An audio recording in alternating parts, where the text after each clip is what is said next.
and welcome to my channel Biomake Easy with Rachna Shukla. Class 9. Last time we had started chapter tissues. Today we are going to continue plant tissues. Whatever last time we studied, plant tissues are of two types. Meristematic tissues जिनमें divide करने की ability है वो थे apical, intercalary and lateral. Lateral की आज हम फिर से बात करेंगे थोड़ा डिटेल में. Permanent tissues, simple permanent, complex permanent हम पढ़ चुके थे. Parenchyma, collenchyma and sclerenchyma. Today we are going to start from complex tissues, xylem and phloem. What are complex permanent tissue? Complex नाम से ही बहुत क्लियर है. कॉम्प्लेक्स नाम से क्लियर है कि यहाँ पर more than one types of cell होंगी. तो वो टिश्यू जहाँ पर more than one type of cell है वो कॉम्प्लेक्स है. जिनमें डिवाइड करने की एबिलिटी खत्म हो चुकी है वो परमानेंट है. और ये ग्रुप ऑफ सेल्स है जो एक फंक्शन परफॉर्म करेगा, इसलिए टिश्यू है. तो ये more than one type of cells है, पहली बात. दूसरी, वो सभी सेल्स कोऑर्डिनेट करेंगी, आपस में मिलजुल कर किसी एक कॉमन फंक्शन को परफॉर्म करेंगी. That is complex permanent tissue. क्या होता है? Xylem and phloem. Xylem and phloem आप देख सकते हो, ये स्टेम है, ठीक है. ये स्टेम है और ये नीचे रूट का सेक्शन बनाया हुआ है. तो जो स्टेम है इसमें जाइलम और फ्लोएम, ये रेड कलर का, ये आप देख रहे हैं, ये रेड कलर का पोर्शन जाइलम है और इधर ये ब्लू कलर का पोर्शन है फ्लोएम, ठीक है. तो ये जाइलम और फ्लोएम ऐसे pipe like, tube like structure है जो पूरे प्लांट के अलोंग रन करता है. लीफ में भी, रूट, इस लीफ में भी, स्टेम में भी और रूट्स में भी. सेम वे फ्लोएम भी, रेड कलर्ड फ्लोएम, वो भी लीफ में, स्टेम में और रूट्स में भी. जाइलम और फ्लोएम साथ साथ पास पास में ऑलमोस्ट दो ट्यूबुलर स्ट्रक्चर्स हैं जो पूरे प्लांट पे रन करती हैं ट्यूब के जैसी. और ये जाइलम और फ्लोएम दोनों को मिलाकर हम कहते हैं vascular bundle. Xylem and phloem को दोनों को मिलाकर बनाते हैं ये vascular bundle. Is it clear? आगे बढ़ते हैं. यहाँ बहुत अच्छे से दिखाई दे रहा है जाइलम और फ्लोएम क्या करते हैं, कैसे करते हैं. एक प्लांट में ये रेड कलर से दिखा रहा है जाइलम का डायरेक्शन और ये फ्लोएम का ब्लू कलर से. रेड कलर से हम जाइलम की जब बात कर रहे हैं, जाइलम क्या कंडक्ट करता है? Xylem conducts water. वाटर कहाँ पर है? वाटर प्रेजेंट है सॉइल में. तो सॉइल में water along with dissolved minerals. ये रेड कलर से डायरेक्शन शो हो रही है कि रूट्स सॉइल से वाटर को एब्जॉर्ब कर लेंगी और ऊपर की तरफ भेज देगी सारे पार्ट्स ऑफ प्लांट में जहां जहां पानी की नीड है. तो वाटर का फ्लो जाइलम से हो रहा है और this is always uni direction. You can see कि रेड कलर का एरो सिर्फ एक डायरेक्शन में है. तो this flow of water is always unidirectional. जबकि फ्लोएम फूड को कैरी करता है. फ से फ्लोएम, फ से फूड. यू कैन रिमेंबर, फ से फ्लोएम हिंदी का वाले फा और फ से फूड. प्रोनाउंसिएशन सेम है. फूड कहाँ बनता है? लीव्स में बनता है. तो लीव्स में जो फूड बनता है वो बना हुआ फूड लीव्स के थ्रू, लीव्स की फ्लोएम से, स्टेम के और रूट के सभी जगह फ्लोएम के थ्रू फूड का ट्रांसपोर्ट हो जाएगा. डिफरेंट पार्ट्स ऑफ बॉडी में भी जाएगा और साथ में स्टोरेज ऑर्गन में भी जाएगा. आपको पता है प्लांट्स में बहुत सारे पार्ट्स हैं, जैसे कि कई जगह रूट, कभी जगह स्टेम फूड स्टोर करती हैं. तो लीफ से different parts of body and storage organ में जाएगा. And at the time of need storage organ से डिफरेंट पार्ट ऑफ बॉडी में भी आएगा. That is why flow of food, transport of food in phloem is bidirectional. Here you can see ऊपर भी जा रहा है, नीचे भी आ रहा है. It is bidirectional from leaf to different parts of body and from storage organ to different parts of body. तो इस डायग्राम से आपको पता चल रहा है जाइलम और फ्लोएम क्या कैरी करता है. जाइलम ज से जाइलम और ज से जल भी याद रख सकते हो आप, एक ट्रिक है याद रखने की। ज से जाइलम, जा से जल, फ से फ्लोएम, फ से फूड। सी जाइलम क्या करता है, अभी हम देख चुके हैं, ट्रांसपोर्ट करता है water along with mineral ions, और कहां से कहां, रूट से लीव्स की तरफ, रूट से लीव्स की तरफ जाइलम मूवमेंट करता है वाटर का। फिर जाइलम की जो सेल्स है आप देख सकते हो, यहाँ पर ये जाइलम की सेल्स ऐसे रही होंगी पहले, ठीक है, ये सेल्स है जाइलम की, ठीक है। तो जाइलम की जो सेल्स थी इनमें सेल वॉल थी, ये सेल डेड हो गई है, इंपॉर्टेंट थी। स्क्लेरेंकाइमा में सेल्स डेड थी, यहाँ पर जाइलम में भी ऑलमोस्ट सारी सेल्स डेड है, अभी बात करेंगे। तो जाइलम की सेल्स डेड हैं, जो पानी कंडक्ट कर रही हैं वो डेड है, और इनकी सेल वॉल बीच बीच में ब्रेक हो गई है, टूट गई है, ओके। इनकी सेल वॉल बीच में टूट गई है और ये हॉलो ट्यूब लाइक स्ट्रक्चर बना रही है, खाली पाइप और ट्यूब बना रहा है जिसमें पानी आराम से ऊपर चढ़ जाएगा। साथ में यहाँ पर अंदर, यहाँ पर लिग्निन का डिपोजिशन है, यू कैन सी कि पूरे एरिया में लिग्निन का डिपोजिशन है। यहाँ पर इस तरह से ये सेल्स में लिग्निन का डिपोजिशन है, और ये स्ट्रेंथ प्रोवाइड करती हैं, सपोर्ट प्रोवाइड करती हैं, और ये डेड होती हैं सेल्स।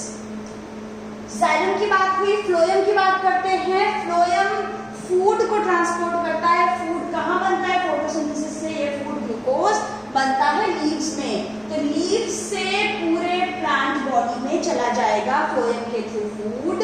ये खास बात है, लिविंग सेल्स हैं, ये लिविंग है, डेड नहीं है फ्लोएम की सेल्स, और इनकी भी सेल वॉल टूट गई है इस तरीके से, जैसे ये सेल वॉल थी ये इस तरह से टूट गई है कि इनके बीच बीच में पोर हो गए हैं, सीव ट्यूब है ये, और बीच में सीव प्लेट है। प्लेट सीविंग समझते हो ना, छानना, चाय की पत्ती छानते हो ना, कप में आप सीव प्लेट रखते हो और उससे छानते हो, तो ये it's like sieve plate, sieve tube, tube जिसमें जो फूड हमारा लिक्विड फॉर्म में है वो छन के आगे बढ़ता चला जाएगा one cell to next cell.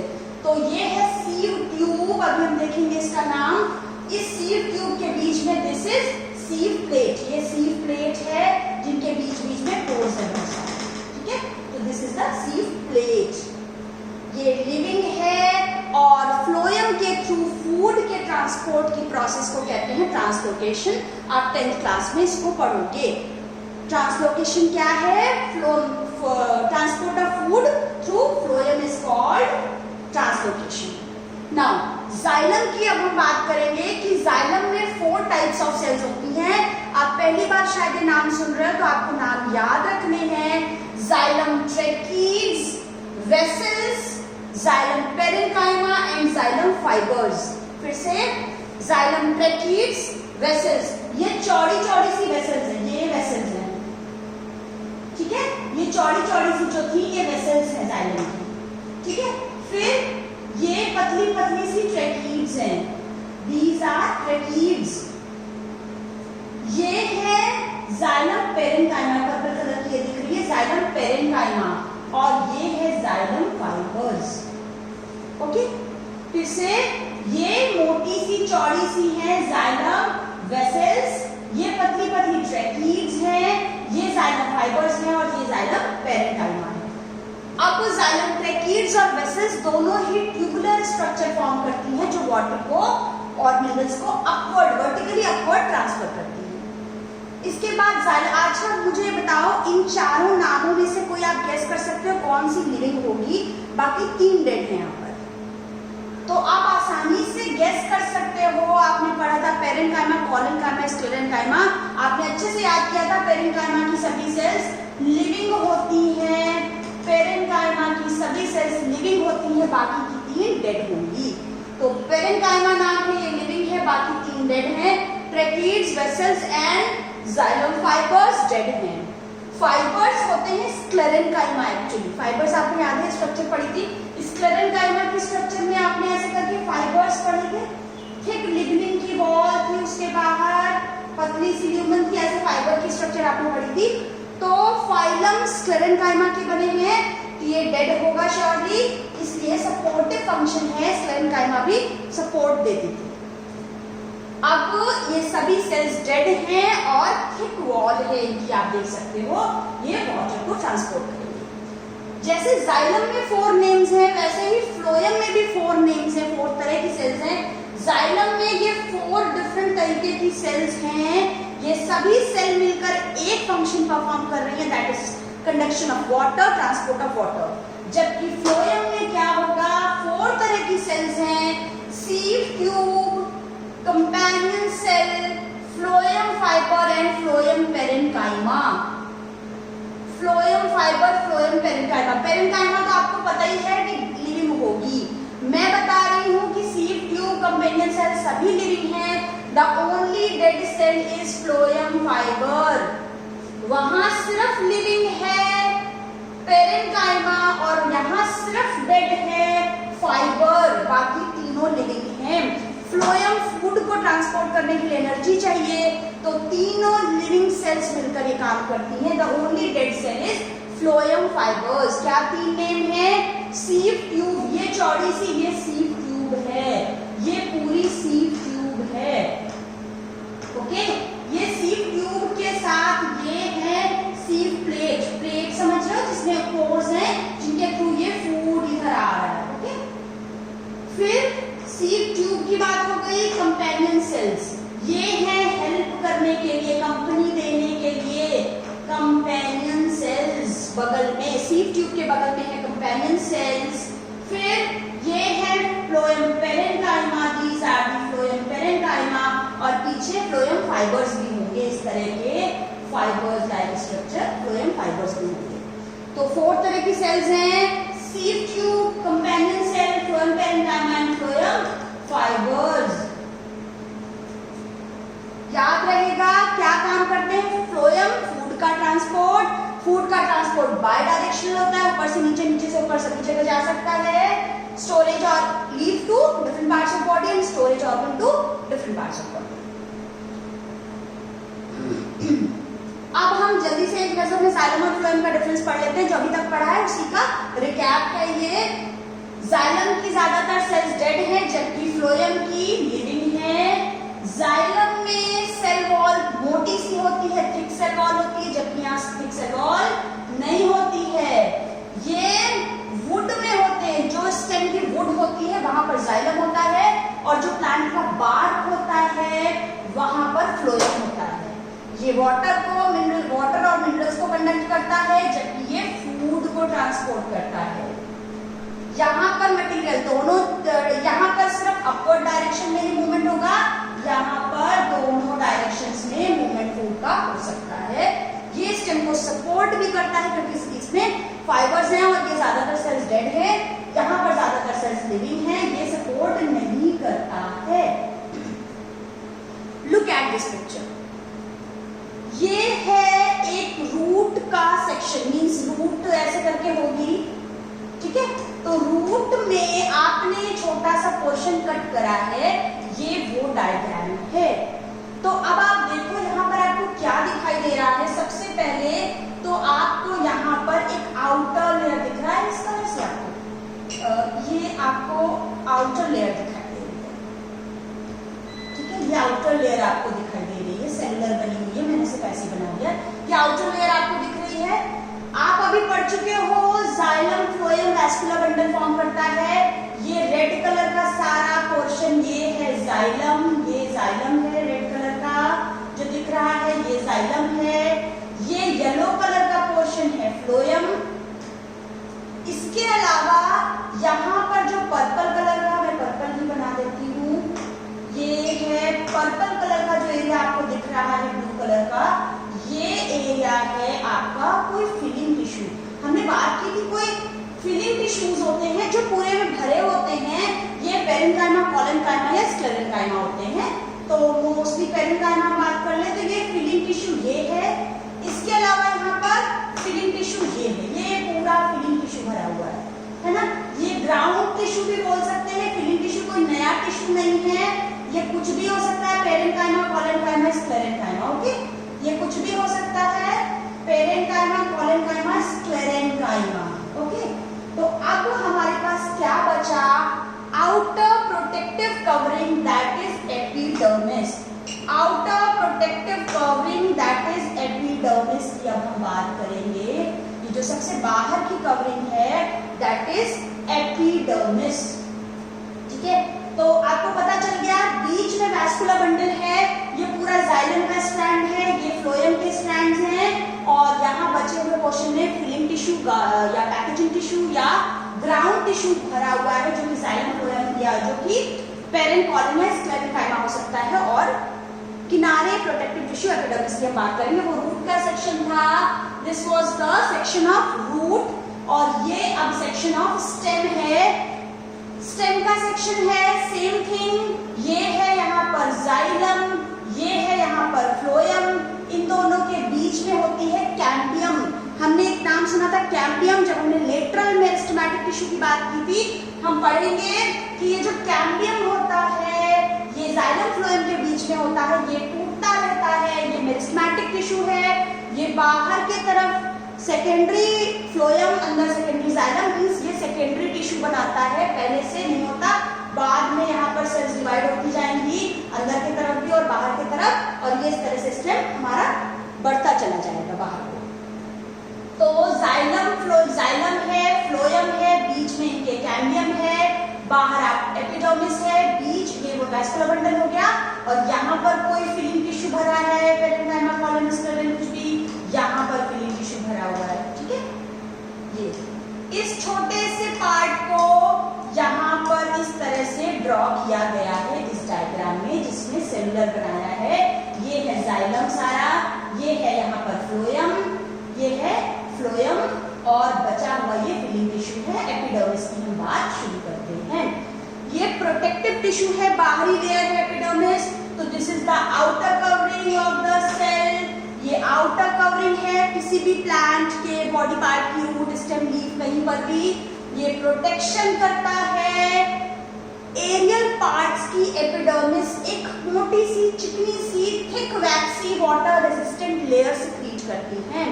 Epidermis की जो लेयर्स हैं, ये जो एपिडर्मिस की सेल्स हैं आप देखोगे ये फ्लैट सेल्स हैं, आपको दिख रहा है ना, फ्लैट सी सेल्स हैं इस तरह से, ये फ्लैट होती हैं सेल्स, और ऐसे होती है कि इनकी आउटर और साइड वॉल ज्यादा थिक होती है in comparison to inner wall. Okay, outer and side wall is more thick than the inner wall. ये फ्लैट है, आपको दिख रहा है इनके बीच में कोई इंटरसेलुलर स्पेस नहीं है, क्योंकि इनका काम है प्रोटेक्शन देना। ये प्रोटेक्टिव नेचर की हैं, हर चीज से प्रोटेक्टिव होती है, हर चीज से प्रोटेक्शन देगी। किससे किससे? लॉस ऑफ वाटर इसके थ्रू ना हो सके, पानी जो अंदर है प्लांट्स में वो एपिडर्मिस के थ्रू ना निकल जाए, कोई मैकेनिकल इंजरी ना होने दे। एपिडर्मिस प्रोटेक्शन देगी प्लांट को वाटर लॉस से, मैकेनिकल इंजरी से, और किसी फंगल पैथोजन के इन्वेजन से भी बचाएगी। कोई पैरासिटिक फंगस इसमें ना इन्वेड कर दे, अंदर जबरदस्ती ना घुस जाए। तो बिल्कुल टाइट सी आउटर मोस्ट कवरिंग है, क्योंकि ये प्रोटेक्टिव है इसलिए इनके बीच में कोई इंटरसेलुलर स्पेस नहीं है। स्पेस कहीं दिख नहीं रही है आपको, कंटिन्यूअस है, फ्लैट सेल्स हैं, और आउटर साइड वॉल ज्यादा thick in comparison to inner wall. Protection देती है, और यहाँ पर हमने क्या बात की थी कि ये थिक वैक्सी कोटिंग डेवलप करती है, सिक्रीट करती है। एपिडर्मिस की सेल्स जो एरियल पार्ट ऑफ प्लांट है, जैसे कि लीफ, जैसे कि स्टेम, वहां पर एक थिक वैक्सी वाटर रेजिस्टेंट लेयर बना लेती है, जिसको हम कहते हैं क्यूटिकल। This is cuticle. ठीक है, तो प्लांट्स के बहुत सारे पार्ट, स्टेम या लीफ को आप टच करोगे आपको चिकना सा फील होगा, because of cuticle. Waxy layer है, पानी डालोगे तो इसके थ्रू भी एब्जॉर्ब नहीं होगा। वेरी इंपॉर्टेंट थिंग, ये एपिडर्मिस की लेयर है, फ्लैट सेल्स आपको दिखाई दे रही हैं, आउटर थिक वॉल है, इनर थिन वॉल है। एपिडर्मिस की लेयर बीच बीच में इनमें पोर्स होते हैं, बीच बीच में इनमें पोर्स होते हैं, इसे कहते हैं स्टोमेटा। शायद आपने नाम कभी सुना होगा, इन पोर्स को कहते हैं स्टोमेटा। स्टोमेटा की स्ट्रक्चर कैसी होती है? स्टोमेटा की स्ट्रक्चर में दो किडनी शेप्ड या बीन शेप्ड गार्ड सेल्स होती हैं। किडनी के शेप की या बीन के शेप की गार्ड सेल्स हैं, यहाँ पर आपको दिखाई दे रही है, ये है गार्ड सेल्स। ओके, ये है गार्ड सेल्स पूरी एपिडर्मल लेयर पे। स्टोमेटा आपको जगह जगह दिखाई दे रहे हैं, दे आर द पोर्स। ये पोर किस लिए हैं? अभी हमने देखा एपिडर्मिस प्रोटेक्शन कर रही, पानी निकलने नहीं दे रही है। पानी फिर कैसे निकलेगा प्लांट में से? तो जहां जहां ओपनिंग में पोर स्टोमेटा प्रेजेंट होगा वहां से वाटर लॉस होगा। इस पोर में से, इस पोर में से ही निकलेगा पानी और इस पोर में से ही होगा गैसियस एक्सचेंज। प्लांट को CO2 चाहिए फोटोसिंथेसिस के लिए, प्लांट्स कभी CO2 निकाल लेंगे रेस्पिरेशन के बाद, कभी ऑक्सीजन चाहिए रेस्पिरेशन में, कभी ऑक्सीजन निकालेंगे फोटोसिंथेसिस के बाद। तो जो भी गैसेस चाहिए CO2 ऑक्सीजन का एक्सचेंज इसी पोर, स्टोमेटल पोर के थ्रू होगा। तो ये स्टोमेटा की टाइनी पोर्स है पूरे एपिडर्मिस के ऊपर, जो कि वाटर लॉस कराती हैं और गैसेस एक्सचेंज कराती है। एक और चीज, ये जो वाटर लॉस होता है, पानी का लॉस है in form of water vapour, this is called transpiration. This is called transpiration. Loss of water in form of water vapor through aerial part of plant is called as transpiration. ये water vapor के form में है, ना कि water droplets के form में। तो this is about stomata. अब देखते हैं रूट हेयर्स की बात करते हैं। एपिडर्मिस सब जगह, रूट में, स्टेम में, लीव्स में। जब रूट में हम बात करते हैं, रूट का ये डायग्राम है, सॉइल के अंदर रूट है हमारी। तो रूट की आउटर मोस्ट लेयर आप देख रहे हो एपिडर्मिस है, और यहाँ पर आपको हेयर्स दिखाई दे रहे हैं, ठीक है ना? ये हेयर्स होते हैं। थोड़ा डिटेल्ड स्ट्रक्चर देखें तो इस तरह से एपिडर्मिस की लेयर पे हेयर है, ये एपिडर्मिस है और ये हेयर्स हैं। ओके, ये हेयर है, दिखाई दे रहा है अच्छे से आपको। क्यों होते हैं रूट हेयर? ये रूट हेयर वाटर के एब्जॉर्प्शन के लिए सरफेस एरिया बढ़ा देते हैं। देखो, अगर ये एपिडर्मिस सिंपल ऐसी होती तो कितना पानी आ पाता, और इसमें रूट हेयर है ऐसे, तब कितना सारा पानी आ पाएगा। ये सरफेस एरिया बढ़ा देता है फॉर एब्जॉर्प्शन ऑफ वाटर, ठीक है? तो एब्जॉर्प्टिव सरफेस एरिया बढ़ गया। ये डायग्राम देखो, यहाँ पर ये रूट है और ये कितने सुंदर से दिखाई दे रहे हैं। यहाँ पर छोटे से पार्ट को इलैबोरेट किया है इस पार्ट को, तो रूट हेयर्स इस तरह से दिखाई दे रहे हैं। क्या होता है डेजर्ट प्लांट्स? बहुत सारे प्लांट्स हैं ड्राई कंडीशन में। हमारे आपकी तरह गर्मी पड़ी तो शिमला घूमने चले गए, कहीं हिल स्टेशन पे चले गए। प्लांट्स ऐसा नहीं कर सकते, उन्हें एक ही जगह पर रहना है। जब बहुत ही ड्राई कंडीशन में पाए जाने वाले प्लांट्स जो हैं, जो डेजर्ट एरियाज में होते हैं, उनमें खास मैकेनिज्म होती है अपने को एक्स्ट्रा प्रोटेक्शन देने के लिए। नॉर्मल प्रोटेक्शन के लिए तो एपिडर्मिस है ही है, जिनको एक्स्ट्रा प्रोटेक्शन चाहिए उनकी एपिडर्मिस कई लेयर की होती है, मल्टी लेयर्ड। यहाँ पर आप देख सकते हो कि एपिडर्मिस देखो मल्टी लेयर्ड आपको पूरे में दिखाई दे रही है। आपने वैक्सी कोटिंग क्यूटिकल की बात की, तो कई जगह बहुत थिक वैक्सी कोटिंग क्यूटिकल की होती है। क्यूटिकल ये केमिकल सब्सटेंस है जो वाटर प्रूफ होता है, वाटर रेजिस्टेंट होता है। तो थिक वैक्सी कोटिंग होगी, नॉर्मल से ज्यादा थिक। और कई बार यहाँ पर ये जो एपिडर्मिस कई लेयर की है तो एक्स्ट्रा प्रोटेक्शन देगी, और भी ज्यादा वाटर लॉस यहाँ से बिल्कुल भी होने नहीं देगी। कई जगह क्या होता है, स्टोमेटा अंदर धसे हुए होते हैं, एपिडर्मिस के सरफेस पे नहीं होते, थोड़ा अंदर घुस के धसे हुए स्टोमेटा होते हैं, जिससे और कम वाटर लॉस उन प्लांट्स में हो। बार्क प्लांट की, उससे पहले जब हमने रूट हेयर की बात की थी, मैं एक चीज बता दूं कि स्टेम और लीव्स पे भी हेयर्स होते हैं, जिन हेयर्स को हम बोलते हैं ट्राइकोम्स। ये तो रूट हेयर की बात हो गई जो यूनिसेलुलर है, जबकि स्टेम में भी हेयर्स होते हैं जिनको हम बोलते हैं ट्राइकोम्स। ट्राइकोम्स बोलते हैं, ये मल्टी सेलुलर होते हैं। ये वाले जो पता है सेल वॉल के ये जो हेयर्स होते हैं ना, वो ऐसे करके होते हैं, बहुत सारे सेल्स, ठीक है? ये मल्टी सेलुलर होते हैं स्टेम और लीफ के हेयर्स, तो इन्हें ट्राइकोम्स बोलते हैं। बार्क प्लांट का, जैसे जैसे प्लांट ग्रो होता है, अभी हमने एक जगह पर बात की थी कि जहां पर ऐसे करके जाइलम था, फ्लोएम था और उनके बीच में कैम्बियम थी, याद है? हमने बात की थी कैम्बियम लेटरल मेरिस्टेमेटिक टिश्यू है जो कि प्लांट की गर्थ को इंक्रीज करता है। ये बाद में एक्टिव होता है, पहले यंग प्लांट में नहीं। फिर ये अंदर की तरफ सेकेंडरी जाइलम और बाहर की तरफ सेकेंडरी फ्लोएम बनाता है। एक्टिव होता है तो अंदर से प्लांट ऐसे बढ़ेगा तो बाहर जो एपिडर्मिस की लेयर है वो रप्चर हो जाएगी ना। जब अंदर से ऐसे बढ़ते बढ़ते प्रेशर पड़ेगा बाहर तो ये बाहर की एपिडर्मिस की लेयर जगह जगह पर टूट जाएगी। ठीक है, ये एपिडर्मिस की लेयर टूट जाएगी। जब प्लांट ग्रो करेगा, ओल्ड होगा और अंदर ऐसी मेरिस्टेमेटिक एक्टिविटी होगी तो बाहर एपिडर्मिस की जो लेयर टूटी है वो रिप्लेस हो जाएगी बाय सेकेंडरी मेरिस्टेम। ये तो पहले से था कैम्बियम प्राइमरी मेरिस्टेम है, बाद में डेवलप हो जाएगा एक सेकेंडरी मेरिस्टेम। तो सेकेंडरी मेरिस्टेम की सेल्स यहाँ आ जाएंगी जो कि इस एपिडर्मिस को रिप्लेस कर देंगी। हट गई है एपिडर्मिस, उसको रिप्लेस करके क्या डेवलप हो गई, secondary meristematic tissue. Secondary meristem की लेयर यहाँ स्टेम में आ जाएगी एपिडर्मिस की जगह पर। ये क्या होंगी, बाहर की तरफ कुछ सेल्स बनाएंगी और ये अंदर की तरफ भी कुछ सेल्स बनाएंगी। ये जो सेकेंडरी मेरिस्टेम डेवलप हुआ है ये बाहर की तरफ और सारी सेल्स कट ऑफ होंगी और बहुत सारी थिक कॉर्क की लेयर बनाएंगी जिसे बार्क भी कहते हैं। ठीक है, तो ये बाहर की तरफ थिक लेयर बनाएगा जिसे हम कॉर्क या बार्क भी कह सकते हैं।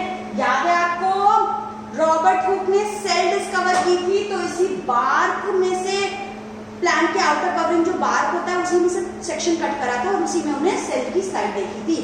पर ये सेल्स कैसे होती हैं, ये सेल्स डेड होती हैं, बहुत कॉम्पैक्टली अरेंज है, इनके बीच में इंटरसेलुलर स्पेस नहीं है, डेड है ये सेल्स और इनके वॉल पे खास सुबेरिन की कोटिंग होती है जिससे ये और ज्यादा इम्परवियस हो जाती है गैसेस और वाटर के लिए।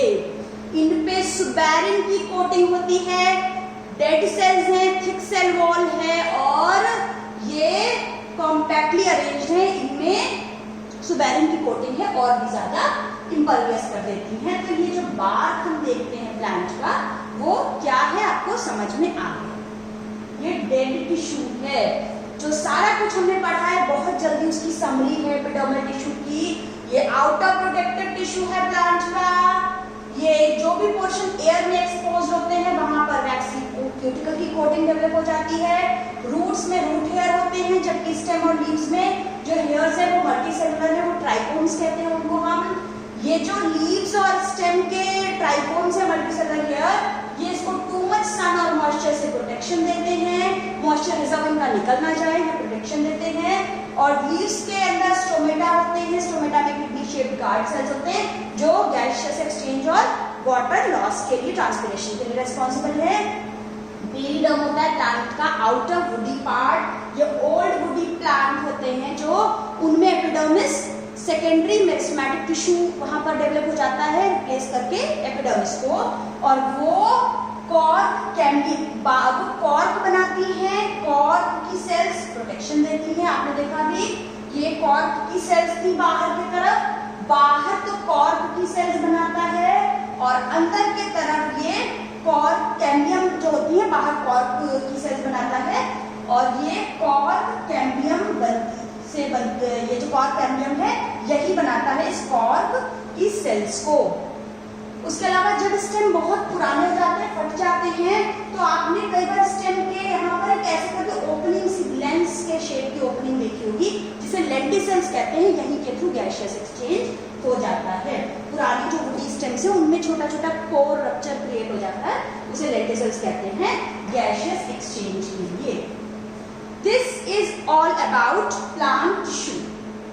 Thank you.